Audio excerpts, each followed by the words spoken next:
Microchips are the new fuel of global power, the invisible engines behind economics, armies, and AI. We must be able to build the chips and semiconductors that we need right here. As the US and Asia battle for dominance, Europe is scrambling to join the front lines. Some warn it's too late. The tech gap is vast, and supply chains are already well established. But others believe Europe's deep tech expertise, innovation legacy, and new policy maneuvers could still turn the tide. Bloomberg, in partnership with Open to Debate, puts forward this question: is Europe too late to compete in the chip war?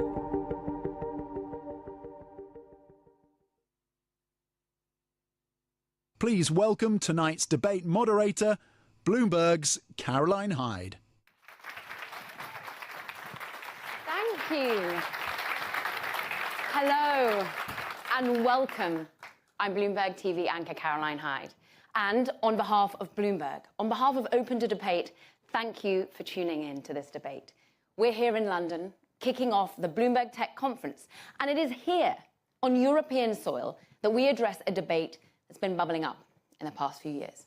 Look, there's a question that looms about Europe's future in a moment when so much appears to hinge on the development, on the manufacturing, on the design of something that's so small that it easily fits into the palm of your hands. Look, at times it just fits onto the tip of your fingertip. I'm talking about chips, not the ones that you like with a bit of fish and mushy peas. No, semiconductors. The chips that are in your phones and your televisions and your computers, they are driving the AI revolution. To be a global player these days, chips are pretty necessary. And with the most complicated supply chain perhaps ever seen, they are also a source of global tension. They're a source of global alliances, and some would go as far to say that they are a source of a chip war. Which brings us to our topic tonight.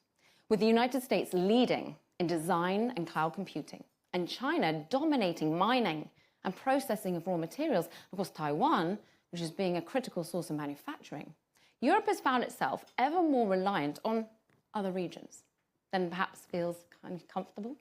Should Europe try to catch up? Can it catch up? Well, that is what we are debating tonight with four superbly qualified debaters going to tackle this very question. Is Europe too late to compete in the chip war?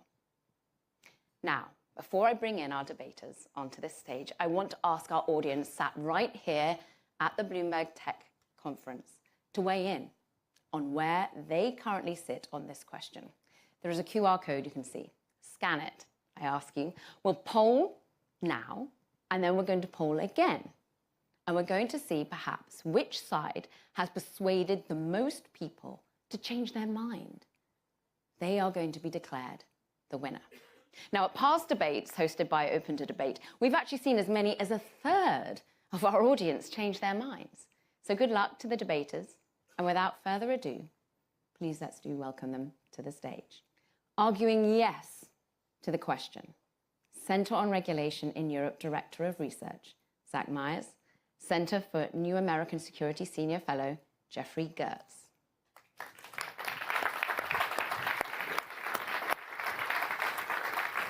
Arguing no to the question, Eurostat co-founder, Christina Cafara, and Calray CEO, Eric Bessus.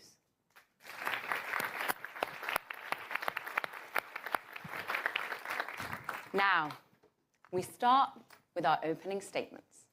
Just a reminder of the rules of engagement in this competition. Each debater has 4 minutes. And look, I'm going to take this moment now to say, very pleasantly, I'm going to tell you to be quiet every now and then. I'm going to interject, I'm going to interrupt, but you're going to interrupt me, you're going to interrupt each other, you're going to show passion and purpose, and we're going to have a thrilling debate. But just to those in the audience, no one's the bad guy or the good guy here. We are all going to be pleasantly chiding up against each other to really hear what each other think, but to stick to the timing. So first up, here to convince us that Europe is too late, we have Zach Myers. Zach is Director of Research at the Center on Regulation in Europe, a think tank focused on industry regulation. He's also an expert in competition and digital regulation and has brought that expertise to bear as a consultant to both governments and private sector. Zach, we're so delighted to have you here. Please do take it away. Why is it too late for Europe in the chip war? Thank you so much for having me. The chip war is a battle for dominance, control, or at least influence over global semiconductor supply chains. And there are two players in this war right now, the US and China. The US is spending $280 billion to grow its semiconductor industry, and President Trump has one priority, which is to make other countries as dependent as possible on US chip technology. On China's part, it's spending $150 billion to build its own entirely self-sufficient chip supply chain. Europe, with its €43 billion Chips Act, is not playing in the same league. We are not on the trajectory to build our own chip ecosystem, and in fact, we're falling further and further behind. Let me give you three examples. Firstly, the EU has just had to agree to purchase $40 billion worth of American AI chips, which is money that we could otherwise be spending supporting European chip companies like Caroline. Secondly, under the recent EU-US trade deal, we've had to accept that America is going to impose 15% tariffs, potentially much more, as President Trump has recently threatened. When European chips get sold in America, none will apply the other way around. And finally, we need to look at the level of investment. Over the last 2 years, European investment in chip manufacturing was $116 billion, which sounds impressive, except when you hear the figures for the US and Asia, $540 billion and $884 billion. So let's be clear that Europe is not a competitor in the chip war today. But we also need to be clear about one other thing. Given where we are, exacerbating the chip war, trying to compete in it, is not in Europe's interests. Europe actually has huge strengths and opportunities in the chip supply chain, which I'm sure we're going to talk about. And it has enormous opportunities to expand. But these are complementary to what other countries are doing. And what that means is that Europe has to preserve open markets, which is the opposite of what the chip war is trying to do. Secondly, even if we wanted to compete in the chip war, it would take valuable funds and resources away from bigger priorities for Europe. Our dependencies in the tech supply chain are humongous. They cover cloud computing, operating systems, AI models, productivity software, and even more importantly, we are entirely dependent on the US for defense. If Europe wants more control over its future, then we have a lot to do, and we have extremely stretched public budgets to do that with. We can't keep attempting to do everything everywhere all at once. Now, this doesn't mean that Europe's position is hopeless. Very, very far from that. The US and China actually show us something really important.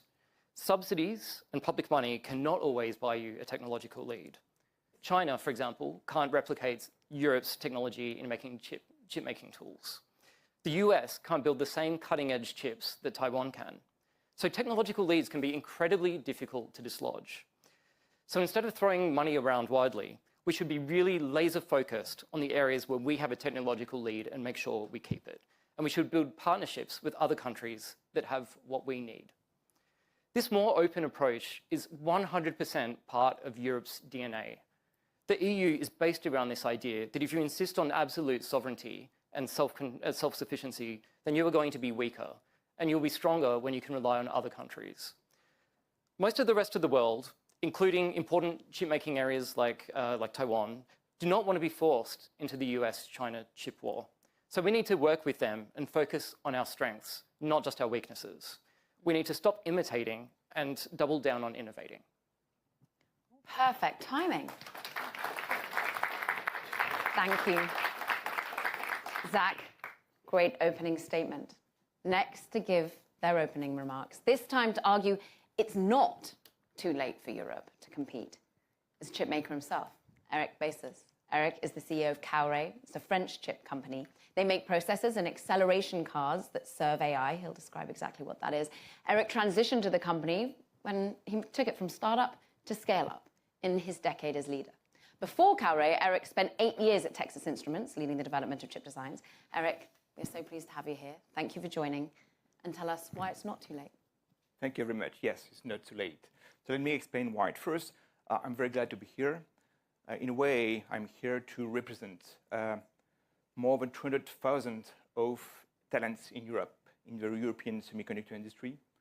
People investing, developing lithography machine from ASML, new type of architecture from ARM, machine from STMicro, I'm here also to represent hundreds of startup or scale-up companies like us, but also like Mistral, like ZML, like OpenChip, like Cypel, who are investing with leading research centers like Sera, IMEC, Fraunhofer.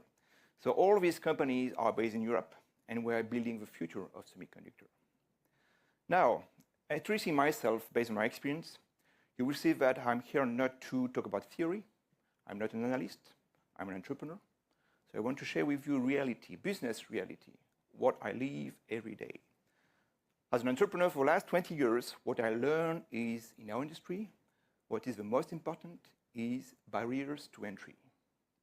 So the key question we should ask ourselves is, are these guys, or these wonderful US companies, and some of the Chinese companies, investing billions and billions and billions, are they building barriers to entry that will prevent any newcomer to catch up?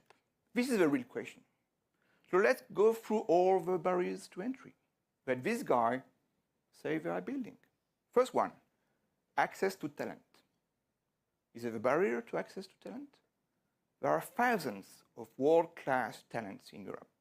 Europe is very strong in AI, in mathematics, right? Even better than that, thanks to the geopolitical climate, European talents, they want to stay in Europe or return to Europe. Second barrier, is there a barrier to access to advanced technology? Nope.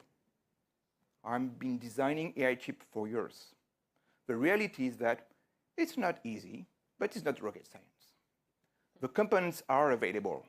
HBMs are available. Processors are available. So it's not such a difficulty. Once NVIDIA deployed the technology, this technology is available for the rest of the world. Is there a barrier of entry in terms of software, developer community? Answer is yes. Yes, there is, but not for long. Open source is winning.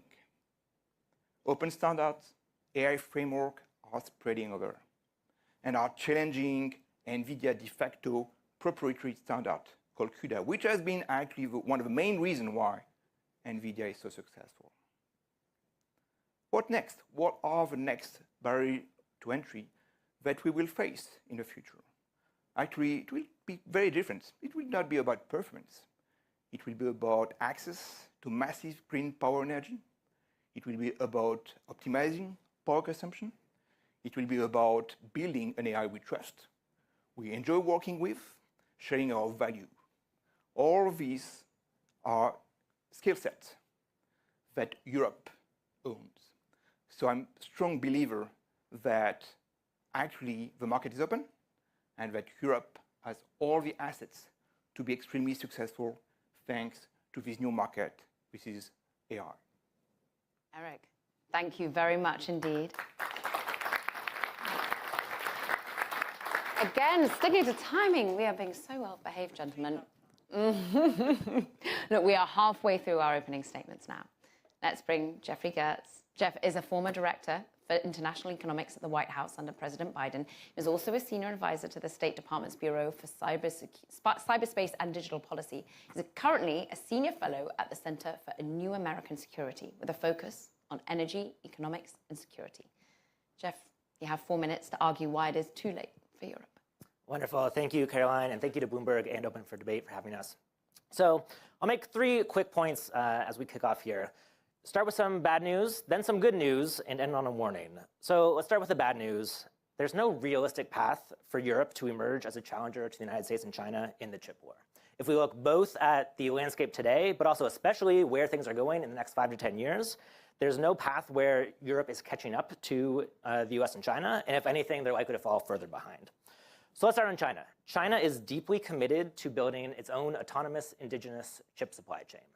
Really, this has been an ambition for some time, but particularly since the export controls that the United States and Netherlands and Japan jointly imposed on China 3 years ago, it is clear that it is a top national priority for China to have an indigenous chip supply chain, and they're going to put as much money as it takes into this ambition. So China, over time, is going to be making more and more of its own semiconductors, more of its own semiconductor equipment, and they're going to be buying less from the rest of the world, including from Europe, and trying to sell their own goods around the world.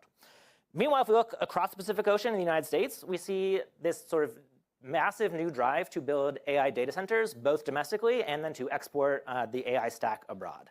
So there's huge demand for AI chips, which is driving these sort of incredible valuations of US semiconductor companies and making them the most valuable companies in the world.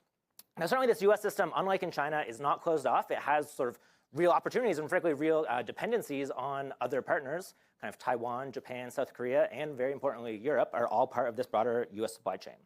But really, if we look at it, we have these two different chip supply chains that today are global leaders and that over the next 5, 10 years are going to be embarking on a massive new buildup. So really, they're going to be pulling further and further away from the rest of the world, including Europe. I don't think Europe has any interest or ability to keep up with US and Chinese investment here. So that's the bad news. But let me turn to the good news, because the good news is Europe does not need to choose between going all in on a chip war and competing with the US and China versus just a sort of complete technological colonialism, kind of cede the entire sector.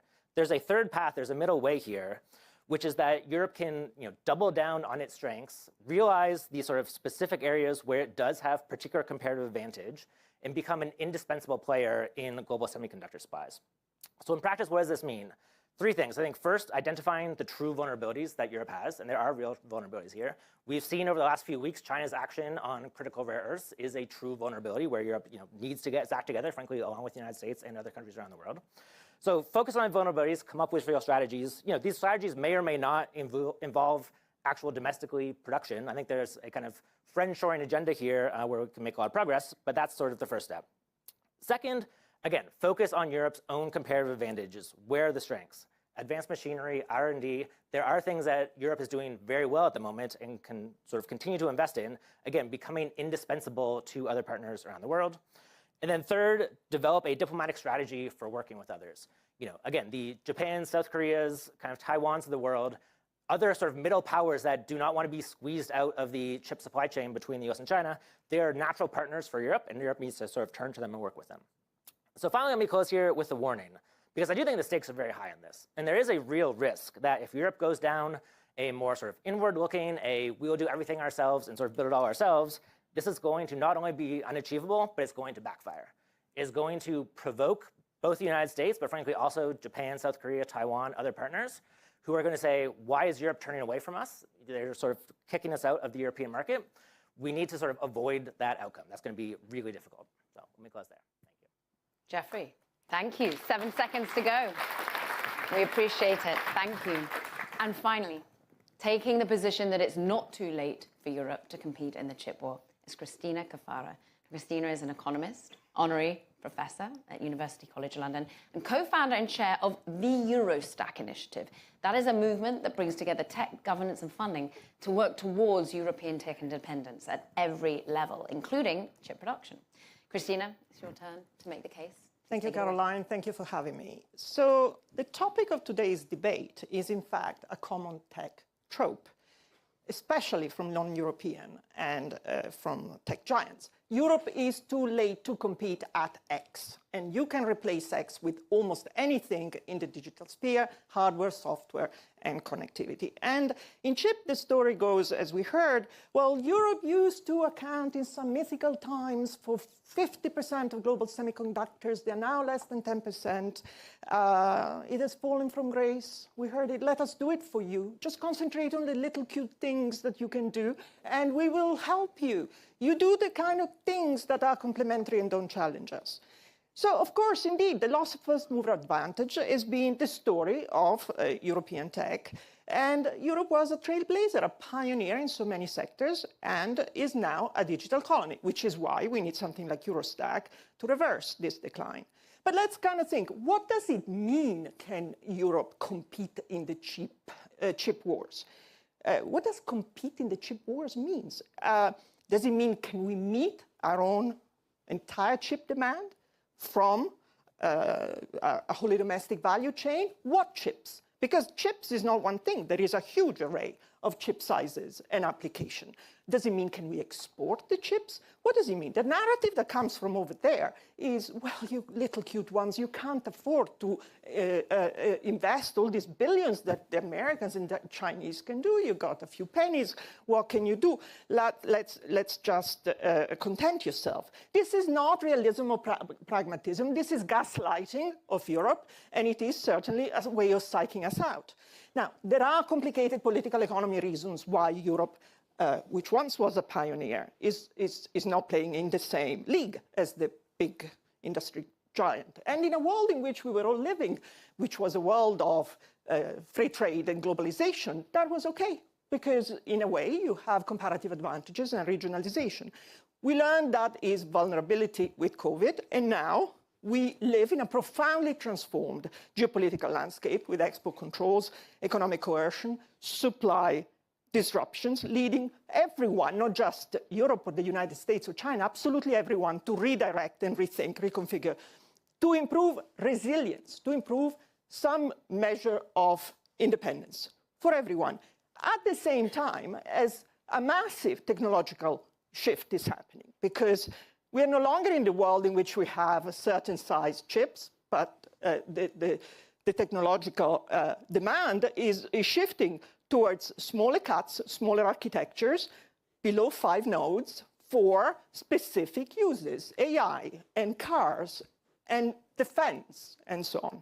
So we are in a gold rush for sure, in which everyone is investing a lot, 2-3 trillion overall in semiconductors in the next decades. US is throwing money at it. Certainly Taiwan is, certainly Korea, certainly Japan.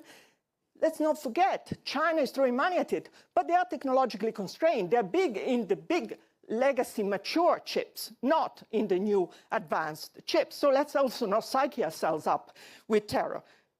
Yes, Europe has got 10% of fabrication, but there are two main things. One, a very different landscape today, which requires us to move towards more independence. We have cars. Cars are €1 trillion in GDP, 13 million people. Cars are transitioning towards a very different technological environments. Europe is not going to give up on car. Car is an imperative. Defense is an imperative. AI is an imperative. Investment will continue. And then we have superpowers. Superpowers in design, superpowers in lithography. ASML is the king, which everybody needs. So in short, it is not remotely true that there is a competition in which we need to be absolutely of the same size. Right. I'll leave it there. Christina. Just 15 seconds or so over. We appreciate the opening statements, and we know where both of you now stand and why. Look, I'm going to quickly summarize a little bit of what I heard, but before we do that, for those in the room, please do, quick reminder, we're going to put the QR codes back up. Contribute your questions now, because I'm going to be asking a few questions of my own, but I really want to involve you here in the audience. You've got some great points to be making, I'm sure. So particularly if it's something that you haven't already heard by either side yet. So putting the QR codes back up, but I'm just in this moment going to summarize a little bit from perhaps Zach starting off with ultimately just the size and the scale of the money we're talking here. And I think that was a great place to start, the idea that 280 billion already from the US, and you put that into comparison with 43 billion coming from Europe. But it's really not in the interest from your perspective for Europe to compete, and we should be relying on these open markets. Maybe that's a little bit of a moment where we still say, well, are we still in a moment where we can depend on globalization? I think we should thrash out a little bit of the very need for digital sovereignty, if that is in this moment that we need it. Because Jeff went on to talk about the bad, the good, and the warnings, really talking about China's mission of making their own supply chain completely of their own, US desire to export their entire tech stack and make everyone dependent on it. But really thinking about maybe at this moment, maybe we don't need to be thinking about being focused on having this level of indispensability across the entire chip chain, but maybe there are areas that we can focus and leverage in on. So maybe this is about the art of diplomacy. But then we go across to Christina and Eric's point, and Christina is, we don't want to be leaning on this moment of diplomacy because globalization is under attack, and maybe that is why we need this moment of sovereignty. You make the point of a digital colony, which I think we can lean in on a little bit more as well. but also helping set frame of what competition really means for you. Does it mean meeting our own demand? Can you do that with 10% of fabrication? Is it about exporting? Is that what we need? But really, it feels as though you are, at this moment, pro-sovereignty. And Eric, I mean, really to help outline some of the players that have shown the edge in Europe already. We talk about them day in and day out here on the show and across all of Bloomberg News. On my Bloomberg Tech show, we talk about STMicro, ARM, ASML, and many others throughout the day. We talk about, of course, the building the future of semiconductors. And I'd love to get from you a little bit about how we are thinking of the transition. Tech, as you say, involves many parts of the ecosystem. Is it about defense? Is it about autos? Where are your chips in particular going? But talking about some of the barriers to entry and whether they really are barriers to entry. Do we have the talent? Do we have the ability to innovate and be able to open source? And do we have the ability to also power and the green power edge that Europe has? So there's some of the key issues that I heard. What I'd love to know from both of you, and I'm going to perhaps lean in a little bit more onto Jeff, where you took us on whether or not we need digital sovereignty in this moment. You say that diplomacy is where Europe can play its edge. Well, at the moment, we're hearing about the story of Nexperia, which is the Dutch company that got bought by a Chinese one, and then suddenly the Dutch are having to say that the Chinese are not going to have access to their tech. We're seeing that China is currently having to extricate itself, and the CEO's been removed. It's a torrid story that's unfolding in front of our eyes, but more broadly, can the Dutch navigate that at this moment? Because that is a key question of diplomacy. At the moment, it doesn't feel like it's going well for either side. Yeah, I mean, I think the Nexperia case really shows both the geopolitical stakes here, as well as the importance of a nimble and diplomatic Europe to navigate these choppy waters. So I think if you look at Nexperia, right, to me, it's clear that we are seeing now these sort of risks of allowing China to buy up Nexperia sort of 5 years ago. That was a mistake made 5 years ago that, frankly, if I were advising the government, they should have gone back and fixed that problem a long time ago, but we are here where we are. It is clear that Europe cannot depend on China for its chip supplies. It is clear that it is a bad situation for Europe to be in, of sort of sending all of its chips to China to get packaged and then come back here. So I kind of agree with that, and maybe we sort of agree across the stage on that. The question, though, is sort of how much does Europe want to actually bring inside, and how much can it bring inside? And again, there's going to be clear limits to this. Europe is not in a position that it can dominate global supply chains. It's not a position that it can bring it all inside. It's going to have to be very selective in picking and choosing how it wants to focus on aspects and slices of the semiconductor supply chain rather than covering the full stack. And that means it is going to have to work with partners. It's going to have to work with Japan, Korea, Taiwan's of the world, but also critically, it's going to have to work with the United States. Now, look, I recognize the United States is not an easy partner to work with. That is very obvious at the moment. But I think, frankly, both in Washington and in Brussels, the two sides are going to have to work together on these things because, frankly, neither of them is big enough to take on China by itself. But together they can. Eric, you are a man who probably has to navigate already being a diplomat, already sourcing some of your parts in your manufacturing process from other countries. Do you think that you can rely on yourself and Europe to continue to have access in that way? Are you worried about access to certain parts of your supply chain from China? Well, I think it's not about just China. It's about, countries outside Europe. And I think anyway, for sure, Europe will not be able to do everything by itself. That's for sure. Okay. So the point is not about replacing all the potential industry and to have them back in Europe. I think the point is to have a fair part of the game, to have a fair part of the cake also. I really feel insulted when these guys will say, hey, why don't you play with you in your sandbox, right? Let us do it. Let us do it. But let me ask you a question. US are very good for fabless design. Excellent. Very bad in terms of manufacturing, right? Why don't US focus on fabless design? Why such a pressure to have manufacturing capabilities in US? I don't understand. So your recommendation for Europe is not applied for US? Why? Is stopping, and the reason why we've got this Xperia actually experience is because Europe is getting nervous. We are getting nervous. We feel insulted. We need to react. We have to react, and we will react. Answer that, therefore, for us a bit, Zach, as to the US does at the moment have this focus on having others, TSMC, Samsung, kind of manufacture in the United States, but also it wants to inject Intel to be able to build once and manufacture in the United States once again. Why shouldn't Europe be doing the same thing, having their own manufacturing as well as their own design, as well as having the whole food chain in the same way as the US seems to be pushing for? Well, I mean, the US is starting from a completely different position to Europe.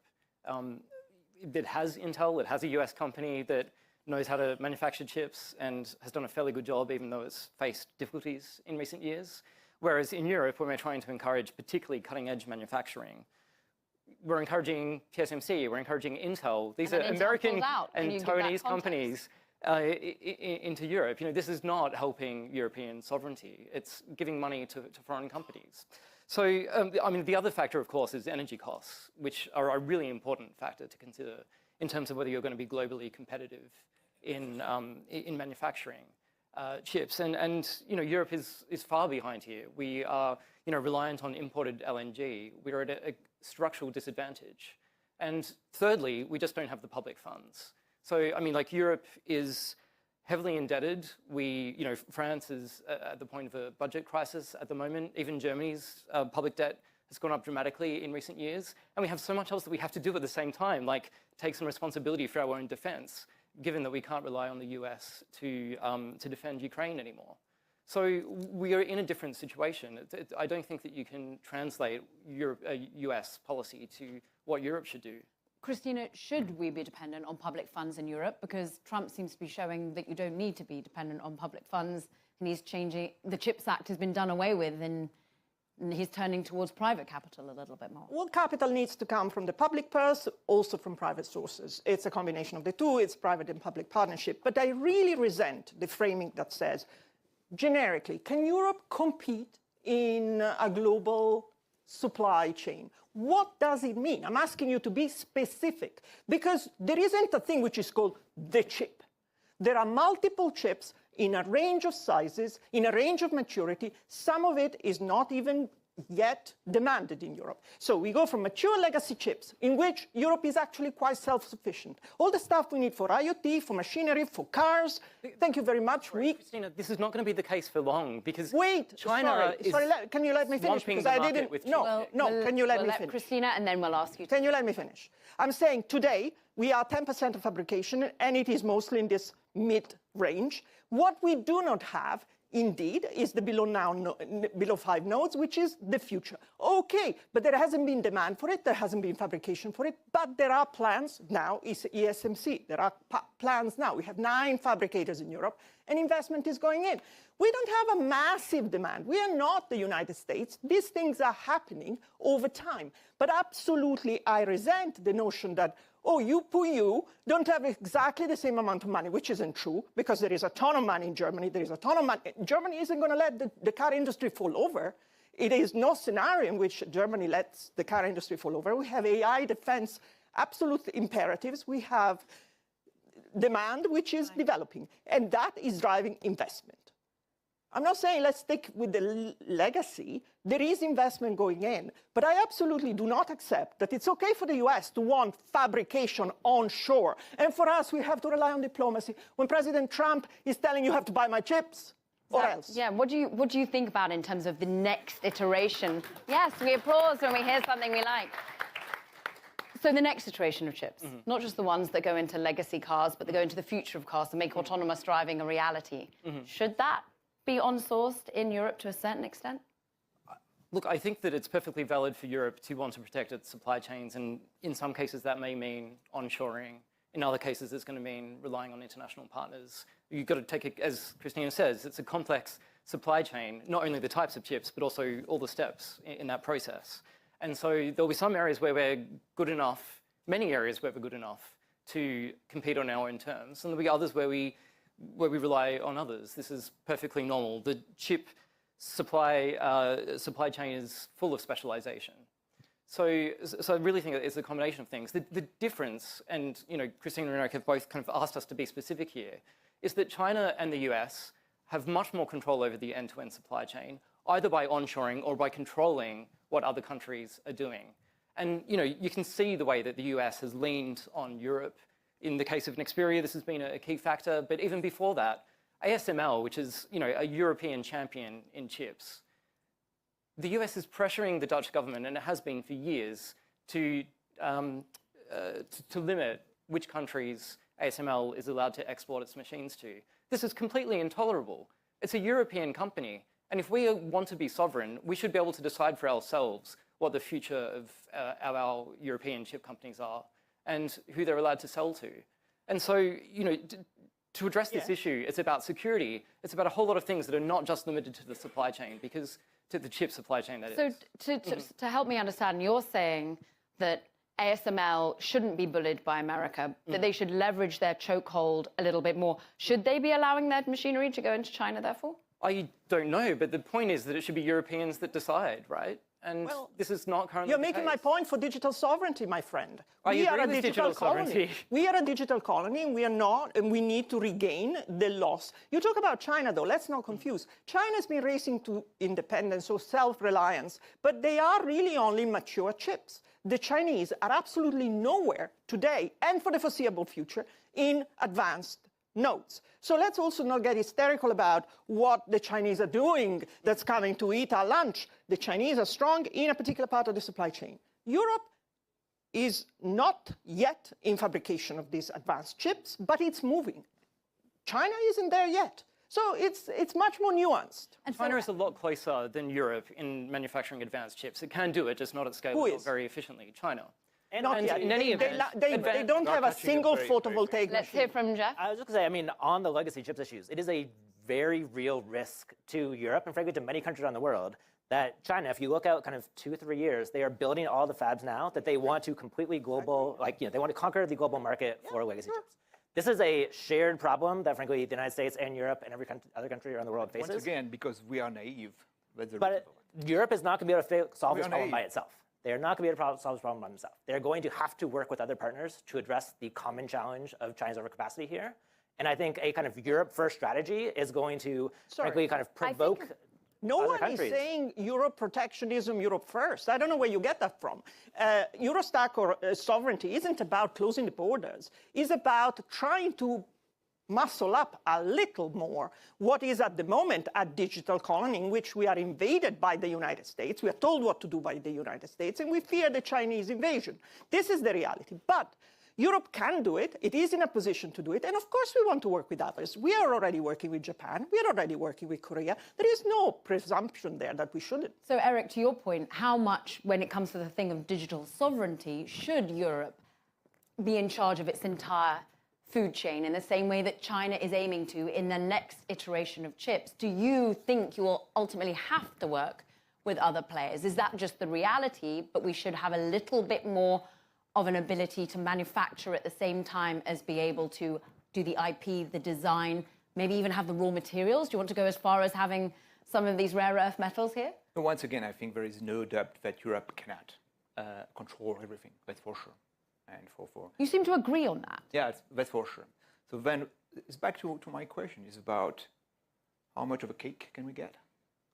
And you want more cake? I want more cake, yes. We do want more cake.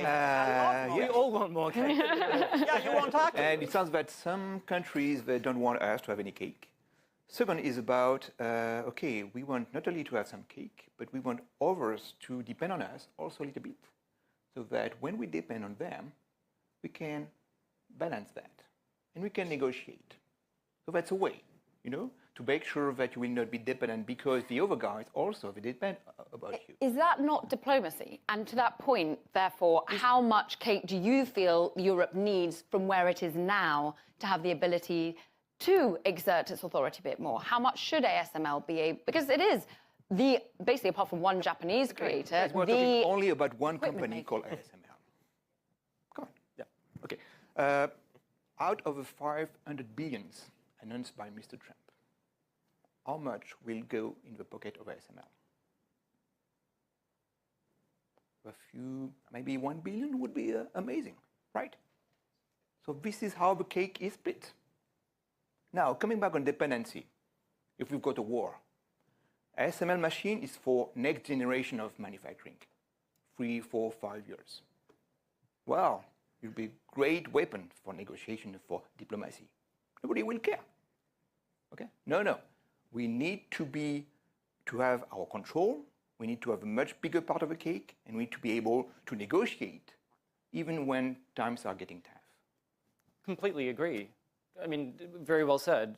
The difference, though, is that this is not the US and Chinese positions. They want to squeeze Europe out. No. And at the moment, they can, right? Like, you look at Trump's policies in trade on chips, and he wants to create these AI stacks and packages where if you want to buy anything from America in the AI value chain, you have to buy the AI models, you have to buy the chips, you have to use the US design.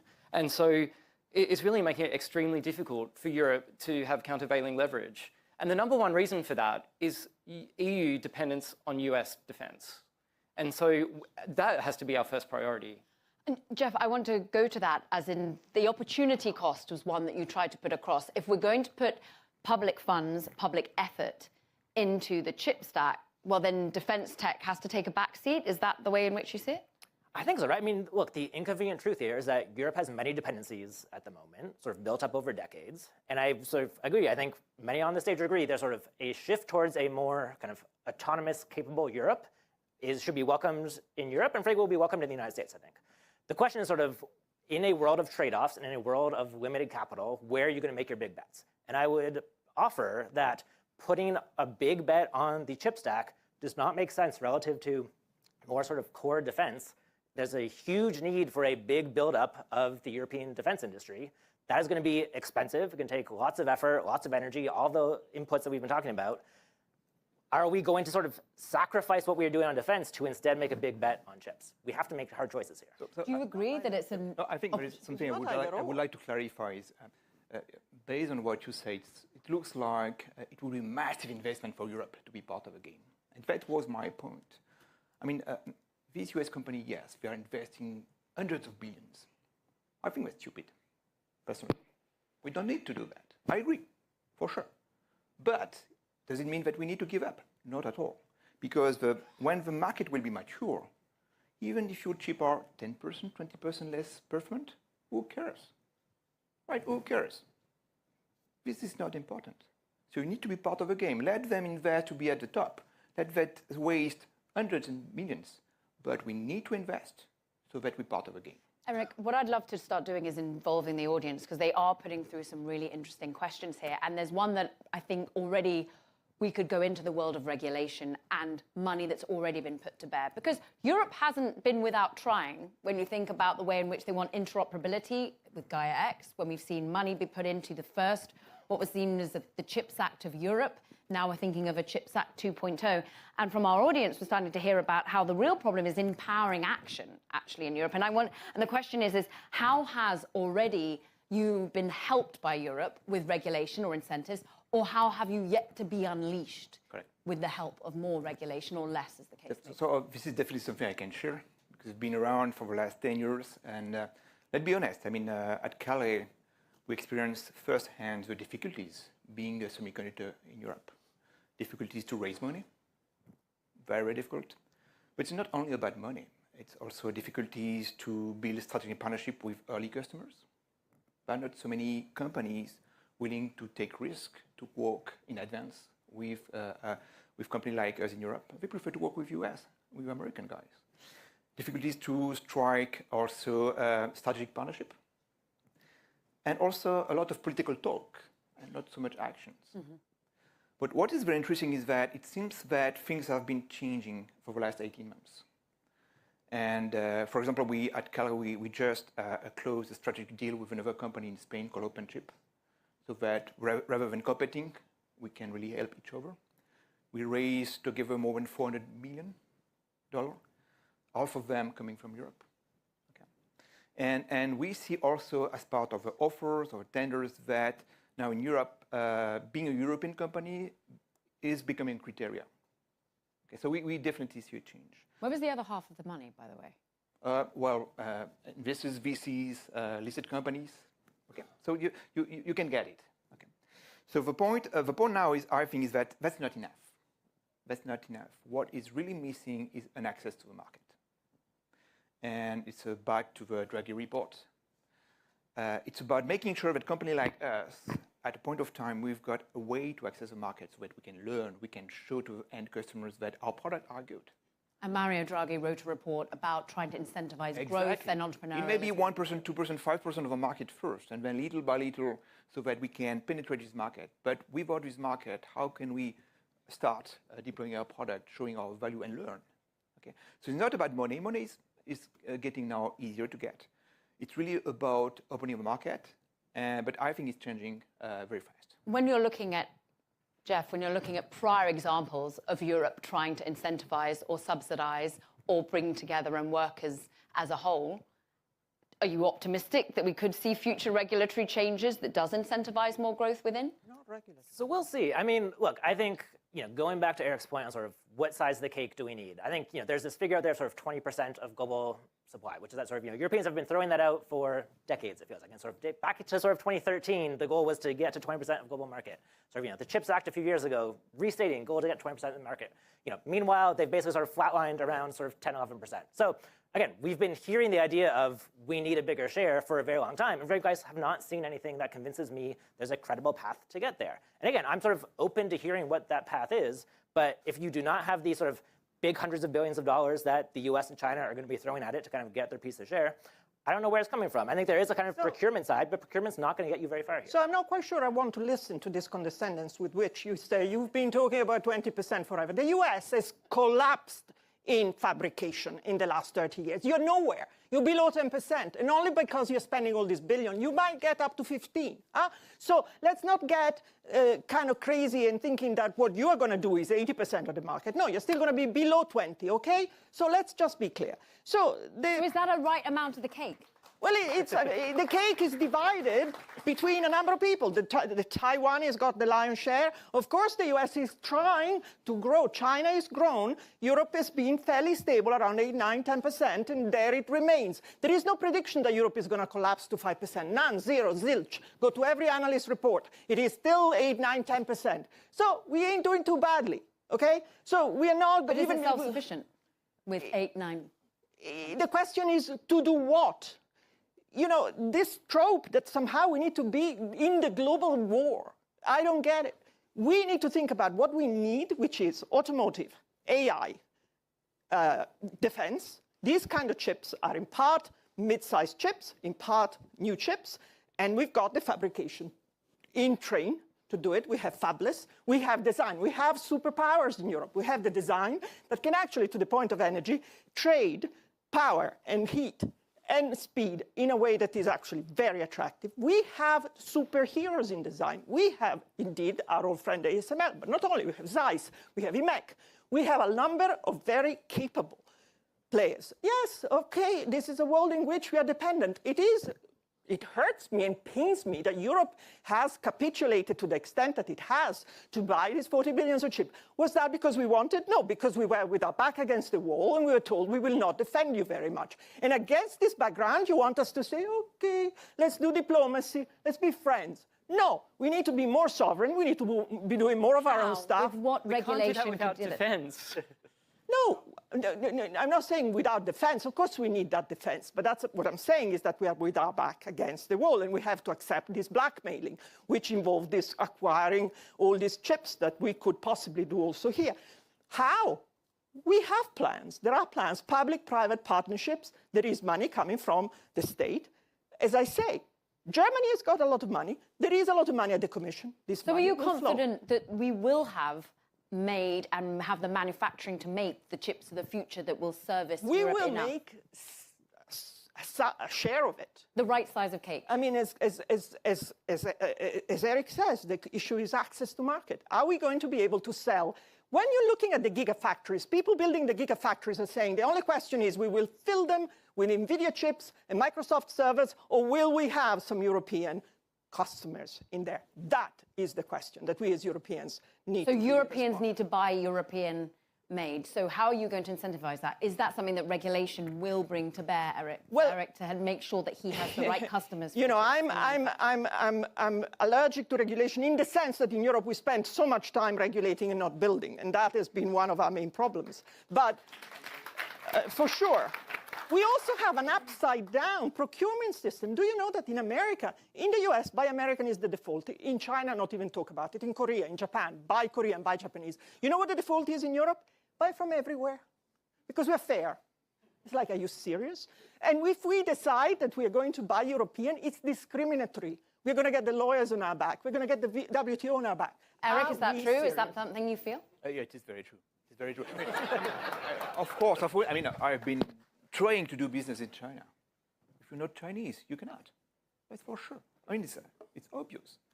I mean, America, of course, I mean, when they look at European companies, they say, guys, come on, you're in Europe. So I think I think for me there are three questions. The first one is, okay, should we compete? I think definitely yes. And I think your agreement would be yes. Yes. We should compete. Second one is, can we compete? And that's my point. I think we don't need hundreds of billions of cash. Okay, yes, we can. And the third question is it a fair game? And so do we need to play fair or unfair?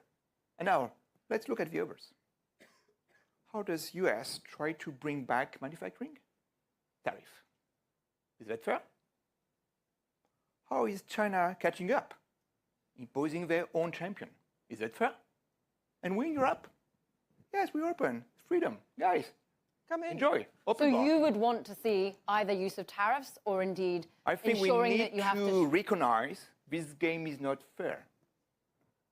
It's so important. We've been so naive for years. This game is not fair. So now let's think about it. Okay, how we make our own rules so we're going to win. That's simple. Is there... Yes, ma'am.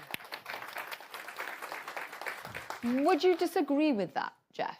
That maybe regulation needs to be more pro-European companies buying European manufactured chips? So, look, I certainly agree that the global market for chips is not a sort of fair level playing field, the sort of neoliberal ideal of perfect competition. It is very obviously not the case. This is a kind of government-structured and government-run market kind of throughout, and that is absolutely true. And the United States and China have decided this is a top national priority, a sort of nearly existential priority, and are going to put all of the weight and power of their governments behind this question. So the question is like, is Europe going to be in a position to do the same? Again, I frankly just do not see Europe kind of marshaling the power of the state behind this as a national priority in the same way that the US and China are going to do. They've got other issues. They've got sort of various other constraints that are facing them, sort of energy, bureaucratic, regulatory, all these things.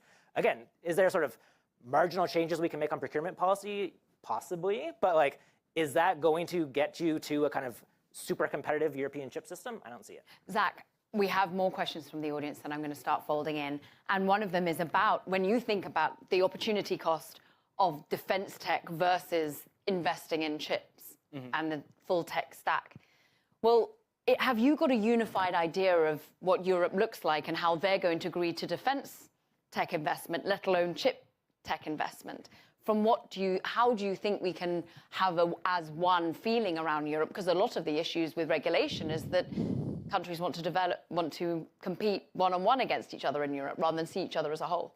Yeah, and I mean, this is a really key point, right? So the Draghi report is something that we all talk about in Europe today. It was a series of recommendations to make the single market work so countries are not competing against each other. But you read it, and 5 years ago, you saw reports that said the same thing. 10 years ago, you saw exactly the same thing. 15 years ago, you saw the same thing.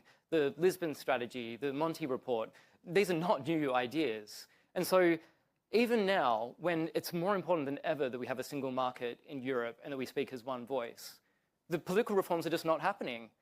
You know, a think tank recently found that 11% of Draghi's recommendations were being picked up and on the path to adoption. Like, this is insane. Like, this is an existential crisis for Europe, and we're not taking it seriously. And the question is, if we're not now, when things are so dire for Europe, it doesn't seem like we ever can.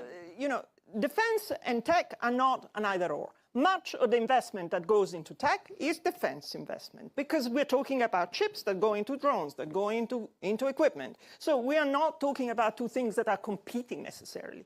And of course, I mean, if you take the debate to, is Europe a wonderful kind of institution where we do everything right? Come on, why we're in the gutter if that's the case? It's not. But the point is, can we Europeans do something? I am not pessimistic. You say you don't see a path. What do you want, a roadmap? It's not going to happen from... We're quite good at roadmaps. It's just following. Yeah, but it's not going to happen from Europe. But there is a swell of businesses in Europe which are doing, investing, buying, selling. And this effort is real because demand is there, because the necessity is there, because the geopolitical environment has made this essential. But Eric, can you depend on Germany, on Hungary, on Poland buying your chips? Of course. Is it happening? Yes, of course. I mean, of course, you license a lot of IP from very different countries, tools, working with Siemens, for example. Of course. But I think we're buying a lot more NVIDIA chips, to be fair, wouldn't you say? Yeah, okay, very good. Fabulous. And there's not really a path out of that that we can see. Is there a give path up. out of We that, just Eric? roll over under the sofa. Is there a path out of that? Is there a way in which the AI, the part of the chips that you're supplying at the moment, can be used instead of an NVIDIA, or you think that Europe can build a champion that we won't need to rely on an NVIDIA in Europe? So we're back to unfair game. Okay. So the current situation is that there is a kind of de facto monopoly of NVIDIA right now on the market. Full stop. Right. And mainly actually based on their CUDA ecosystem.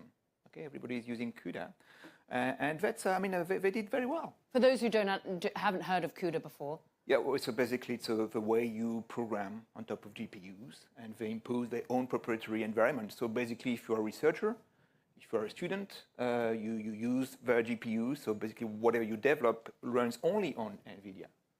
So it's a massive issue, and they've played very, very well. It's a standard business practice. It's a little bit unfair, but standard business practice. And so that's why I said that by playing smart, by pushing open source, by also playing competition amongst the main US players, because that's something that we can leverage as European, then we can unblock the industry. How much of the cake should Europe have versus NVIDIA in the GPU and future AI accelerator business? I would tend to say that if Europe can get 15 to 20% of a market share, that will be enough for first attract VCs, right? Because the cake is so big that if you can guarantee that 15% of the market share will be allocated to European players, I can guarantee you that tomorrow I will raise billions, right? Market is so big. And then that means that because we will start having a market, then we will be very, very relevant also for manufacturing, right? Because if you don't have any volume production, nobody wants to install manufacturing capabilities, right? Mm-hmm. So it's a vicious circle. Okay. So once again, and it can take place in five years. It's not about tomorrow. So I think we can be smart, definitely. I'll go to another audience question. In that being smart, Jeff, should Europe be manufacturing in Europe by bringing TSMC over to build in Germany, to bringing Intel and then Intel pulling out of building in Germany? Or should there be more of an ideal that a European fabric company should be building here? So look, my view is that Europe, by being open to foreign investment, again, I would kind of put some caveats on it in terms of sort of allied governments. I would sort of think we should have sort of, big Chinese companies coming in to build all of our chips here for sure.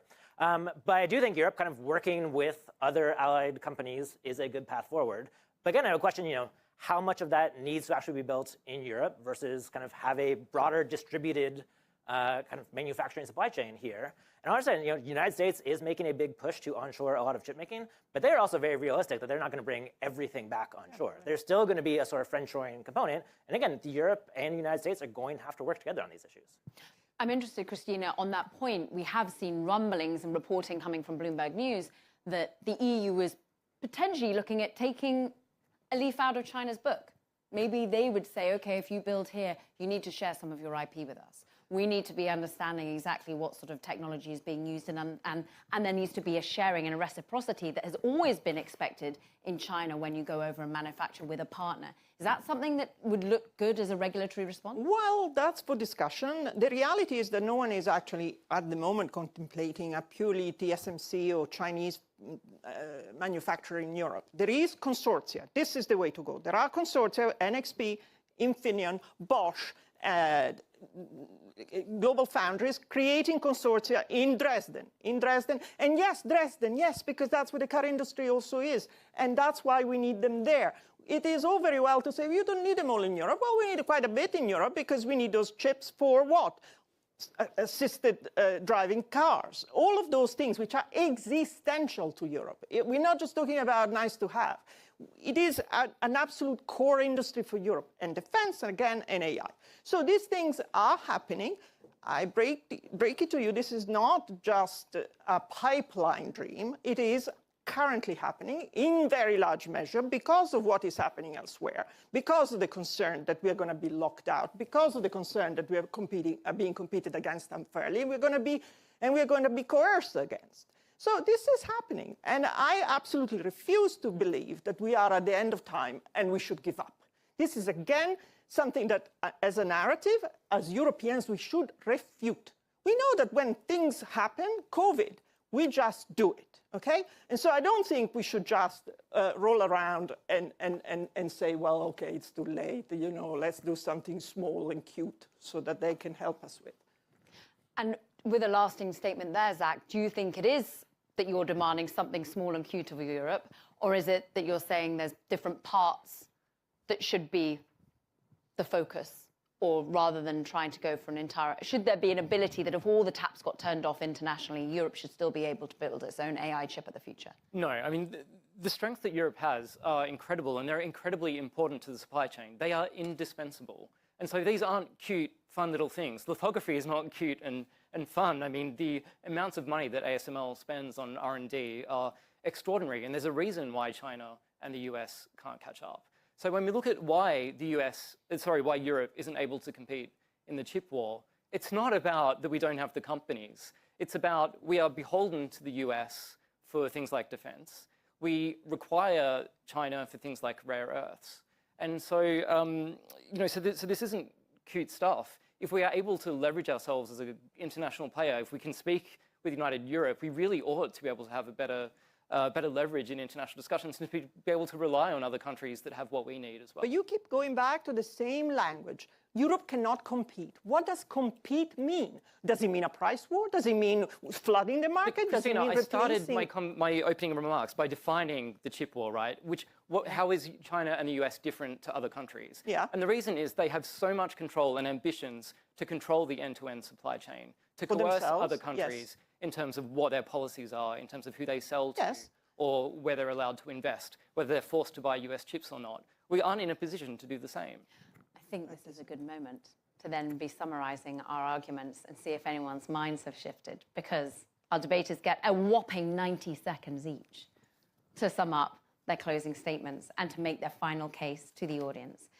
I'm pleased to say that almost giving some of that summation was Zach, so I'm going to start with Zach Myers, arguing Europe is too late to compete in the chip war. Zach, give us your last 90-second push to convince the audience. Thank you, Caroline. We've spoken so much in this debate today about what the size of the pie is and how much Europe is entitled to. And that isn't really what this debate is about. Obviously, Europe can compete at various points, but what distinguishes us from the US and China is the control that they can leverage over the end-to-end supply chain, which is in part because of the strengths they have in parts of that supply chain, but it's also because of things like security and the military investments and the reliance that the EU has on the US. And so, this isn't about giving up. Actually, I think our side strongly believe that Europe has a bright future in a lot of the chip supply chain. But this isn't a discussion about the size of the pie. This is about what we can do to make sure that we are indispensable and that we can rely on other countries and treat them as reliable partners. And to do that, we need to build up on our strengths and not just try to plaster over our weaknesses. That's never been how the chip supply chain works. 30 seconds to spare. Zach, we thank you for summation. Next up to give closing remarks is Eric Basis. Eric, you're arguing it's not too late for Europe. Please tell us why. No, it's not too late. And I would like to give you an example of why it's not too late. Let's imagine you are in the 60s. IBM just actually launched their new mainframe. It cost a fortune, right? It's a result of IBM research centers and the result of decades of scientific progress. It's the beginning of a new era, the computing era. Now imagine you are a company in the 60s or a government. You want to be part of this game, right? Part of this industry. What do you think? Would you buy thousands of these mainframe costing a fortune? Whereas you know that in 2 or 5 years, they will be completely obsolete? Or will you buy a few of them, learn from them, and invest in what will be important for the next battle? This is where we are in terms of AI. Let US invest billions and billions and billions in buying GPUs. We don't care. They basically evangelize the market. They help us understand what we can do with AI. Now, yes, let's leverage our strength. Let's focus and invest on what will be the next wave. Next wave will be about power. The next wave will be about trust, security. The next wave will be about having an AI that you can trust, that share your own culture, that share your own value. This is something we can do because these are the strengths of Europe. We can make it. Eric, we thank you. Jeff Gertz is up next. Jeffrey, tell us why it is too late for Europe to compete. Great, wonderful. Thank you, Caroline. So again, thanks to everybody for joining us here. So look, I think there's a lot we agree with on this stage. I think we agree semiconductors are a key sector that have both economic and geopolitical spillovers, and so are kind of important, more important than the kind of average run-of-the-mill sector for nations developing their own kind of long-term strategies here.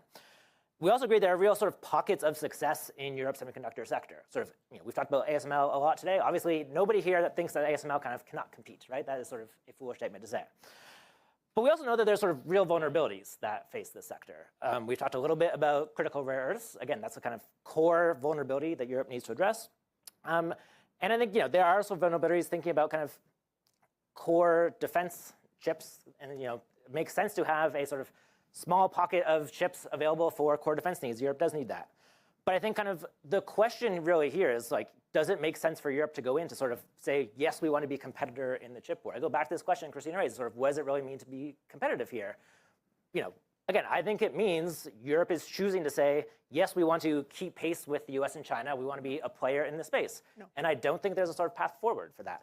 So, that's not to say, again, we all agree, I think, nobody's calling for Europe to give up on semiconductors altogether, but you need to be smart and strategic in choosing where you are deploying limited capital, limited energy, limited sort of frankly bureaucratic and political willpower, and it's not clear that a big chip strategy is the place to go.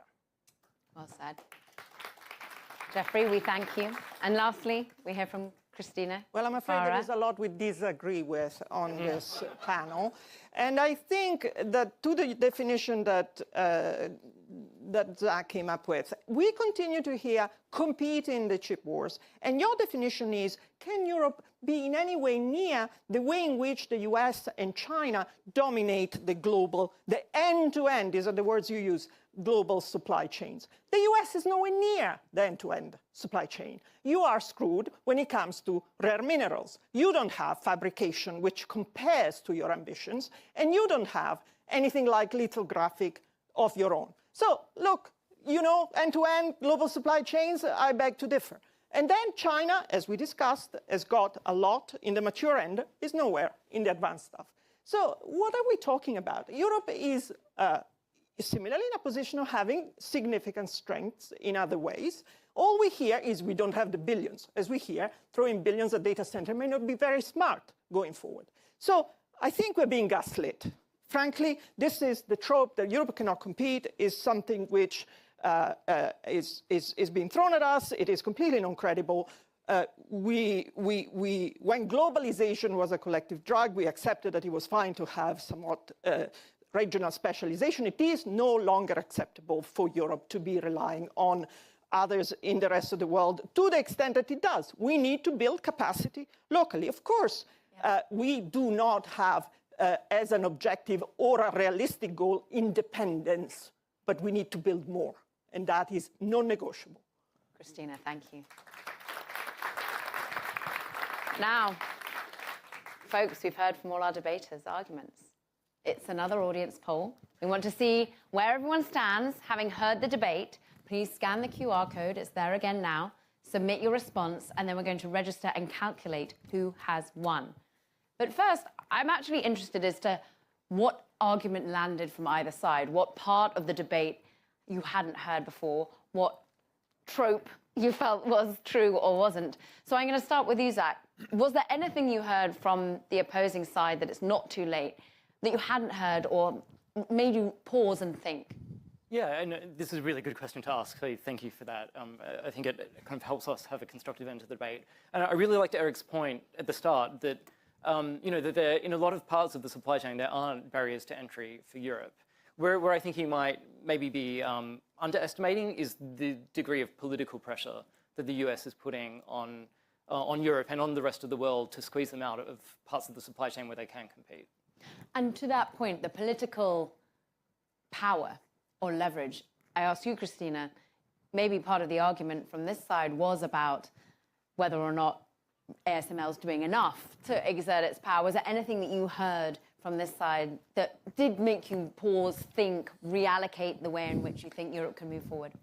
Look, I like these guys, but I haven't heard anything that I really haven't heard before. So let's leave it on that. Wah, wah. Nothing new, nothing new. No, sorry. Brutal.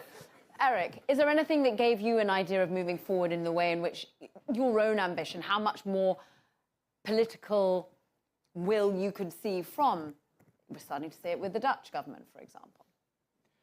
Well, I would tend to say that there is definitely an agreement here is that Europe did not very well in the last decades, right?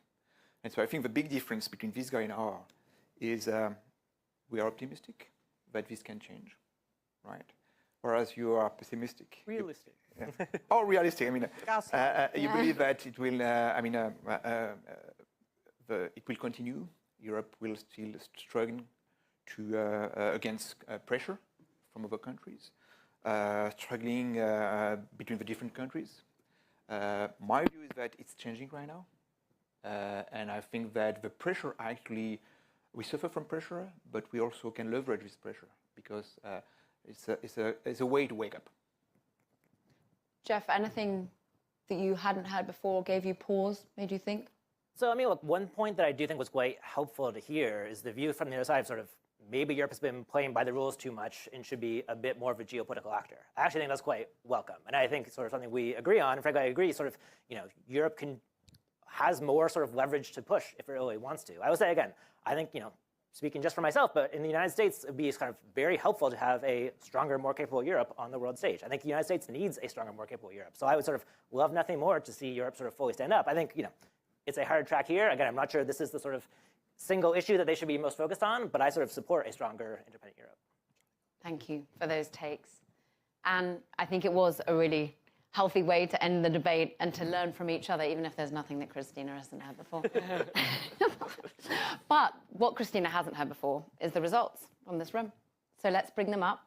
We have understood the way in which you have been voting. We're going to see it on our audience polling now. Is Europe too late to compete in the chip war? 55% originally said yes, it is too late.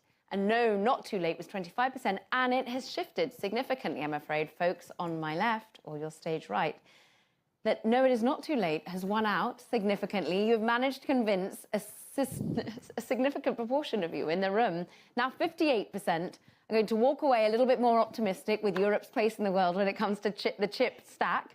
And 58% think it's not too late. 39% now say, yes, it's too late. So congratulations to our winners who say, no, it is not too late. And that concludes our programme. We will continue to analyse Europe's constantly changing role in the chip war, as they might be known, across Bloomberg News. I want to thank our audience for your questions. They were wonderful. I was so pleased to be able to ask so many of them. Thanks to our teams at Open to Debate and at Bloomberg, who made all of this a reality through our partnership.